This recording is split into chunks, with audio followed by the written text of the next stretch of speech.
उस वक्त यहाँ दीनी एतबार से नुमाया शख्सियात हो, आलिम हो या मुल्ला जी हो, जिनकी दीनी एतबार से अपने इस इलाके में खिदमत रही हो?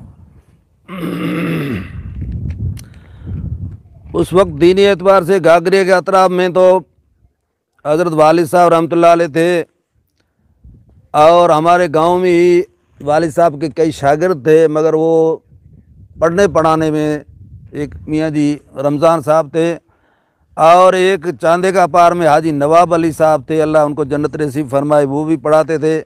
जाने की बेर में हाजी रमज़ान साहब थे, वो इल्मी शख्सियत थी इलाके में। और ज़िले में एक हाजी मौलाना अली ख़ान साहब करके थे समेजा, वो पनेला गांव में उन्होंने मदरसा शुरू किया था, और बच्चों को अरबी फ़ारसी, अरबी अव्वल फ़ारसी तक पढ़ाया भी था।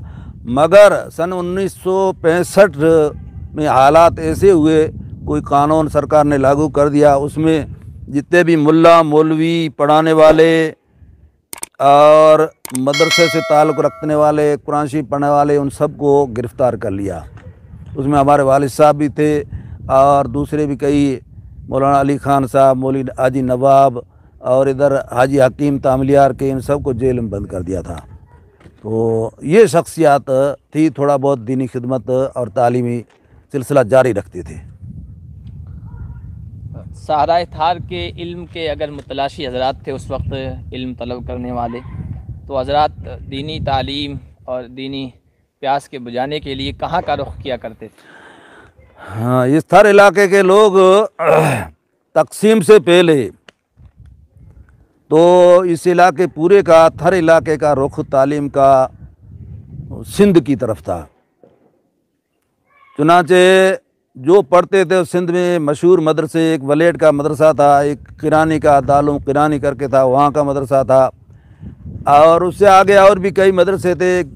मदरसा मदीनतुल उलूम भिंडा करके था, वो सिंध के इलाके में, या फिर नगर ठट्टा में कोई मदरसे थे। वो तालीम का रुख सब इधर सिंध की तरफ करते थे, और वहाँ पे से जो भी पढ़ के आते थे, और यहाँ आके फिर थोड़ी बहुत खिदमत करते थे। और फिर जब ये तकसीम हो गई तो ये सिलसिला बंद हो गया वहाँ का, सरहद की वजह से। उसके बाद में तालीम का सिलसिला किसी बड़े दारुल की तरफ नहीं हुआ। मेरे ख़्याल में सबसे पहले वालिद साहब ने मुझे ही दारुल अरबिया जोधपुर में सन 1965 में जाके छोड़ा, तो 2 साल तो मैं अकेला ही तालिब वहाँ था।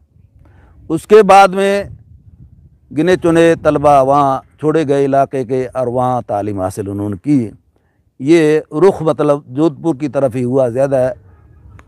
उसके बाद में दारुल देवबंद के ज़्यादा बच्चे पढ़े, दारुल देवबंद से फारिग हुए, या फिर उसके बाद कई सालों के बाद में ये मदरसा मदीनतुल उलूम शुरू हुआ। उसके बाद में बच्चों ने, तलबा ने रुख किया गुजरात के मदरसों का, वहाँ जाके वो तालीम हासिल की। ख़ास तौर पर कहाँ से? गुजरात में जैसा मदरसा ढाबेल है, दारुल चापी है बनासकांठा में, या दारुल कत्थारिया है।